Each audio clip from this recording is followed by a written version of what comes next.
Assalamualaikum warahmatullahi wabarakatuh. Selamat malam. Sebelumnya perkenalkan, nama saya Muhammad Sirojul Umam dari mahasiswa Universitas Nahdlatul Ulama Sunan Giri Bojonegoro, Fakultas Tarbiyah, Prodi PGMI dari kelas 1 PGMI. Langsung saja, di sini saya akan menyampaikan jawaban dari ujian akhir semester mata kuliah pengantar psikolog yang dibimbing oleh dosen Ibu Dewi Niswatul Fitriah MPD. Untuk NIM atau NIM saya adalah 210201072.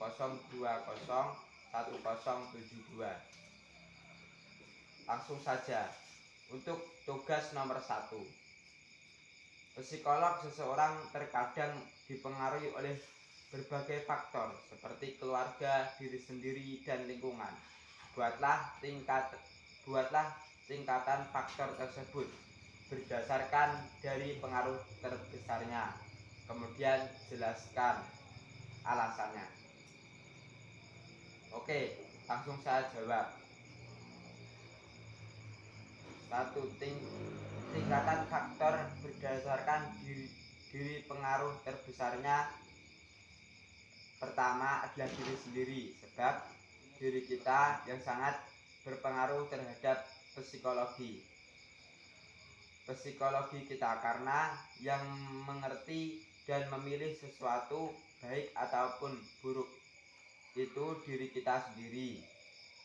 Kedua, keluarga, karena keluarga merupakan lingkungan yang sangat dekat dengan kita. Kalau keluarga kita baik, juga akan baik ataupun sebaliknya.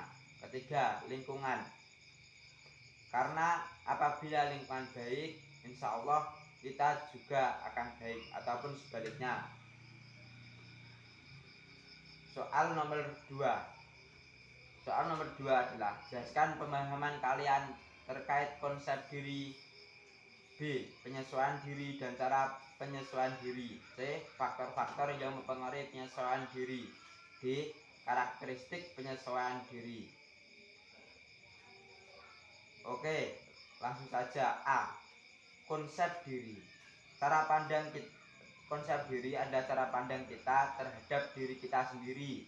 Konsep diri menggambarkan persepsi individu tentang dirinya sendiri dan hubungannya dengan objek orang lain dalam lingkungannya, atau bisa diartikan sebagai perasaan, pandangan, dan penilaian individu mengenai dirinya yang didapat dari hasil interaksi dengan lingkungan sekitarnya. B. Penyesuaian dan cara penyesuaian diri. Penyesuaian diri adalah suatu interaksi yang berlangsung secara terus-menerus dengan diri kita sendiri, dengan orang lain, dan dengan lingkungan kita, atau proses yang mencakup tingkah laku seseorang dalam menghadapi tuntutan-tuntutan baik dan dalam diri sendiri atau dari lingkungannya. Cara penyesuaian diri. 1. Jadilah diri sendiri serta memahami kemampuan diri kita sendiri. Jadi kita harus memahami kemampuan yang kita miliki. 2. Harus memiliki kesiapan mental. 3. Jangan pernah takut untuk berinteraksi dengan orang lain, sebab dengan adanya interaksi, hubungan seseorang akan semakin baik. Oke, langsung saya lanjut. Soal nomor 3. Berdasarkan teori psikoanalisis, kepribadian manusia terdiri atas 3 sistem, yaitu ide, ego, dan superego. A. Jelaskan pemahaman kalian terkait ide, ego, dan superego.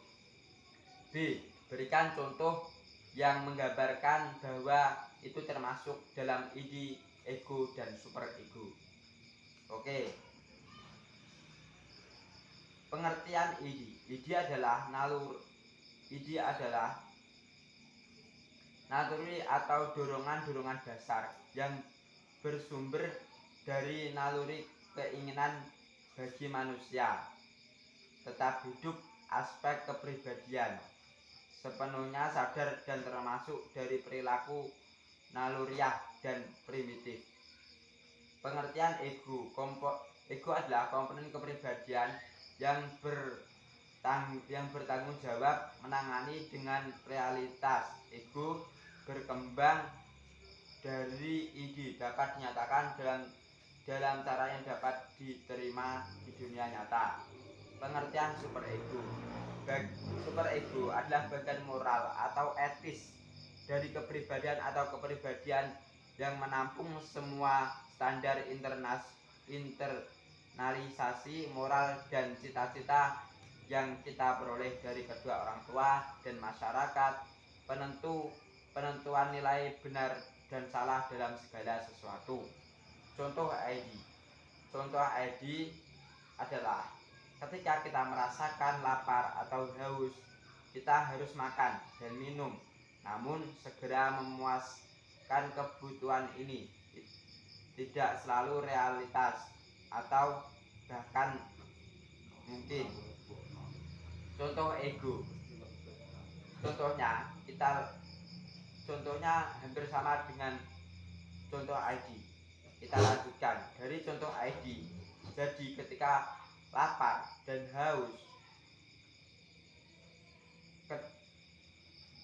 ketika ID akan bekerja yang memutuskan untuk mencari dan mendapatkan serta melaksanakan kegiatan makan dan minum. Itu adalah kerja dari ego.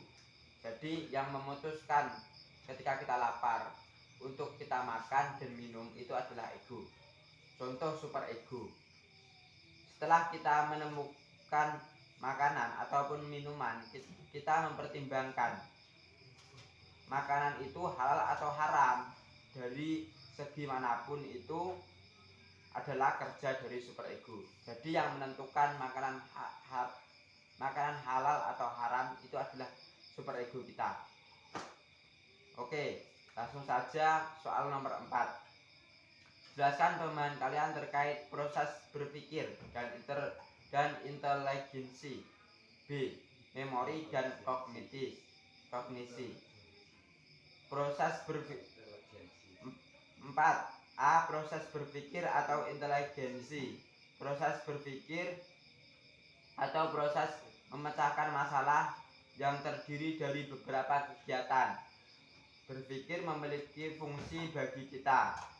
Membentuk pengertian dalam kurung adalah konsep, pendapat, dan kesimpulan. Inteligensi adalah kemampuan untuk memperoleh berbagai informasi abstrak, menalar serta bertindak secara efisien dan efektif atau bertindak secara terarah. B. Memori dan kognisi. Memori adalah kemampuan untuk menghidupkan kembali pengalaman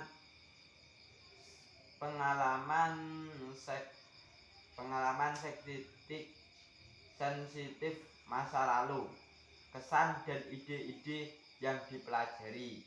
Oke, sekian dari saya. Mohon maaf apabila dalam penyampaian saya kurang jelas atau kurang sopan. Saya mohon maaf sebesar-besarnya. Akhirul kalam, ihdinas siratal mustaqim, wallahul muwaffiq ila aqwamit thoriq. Wassalamualaikum warahmatullahi wabarakatuh.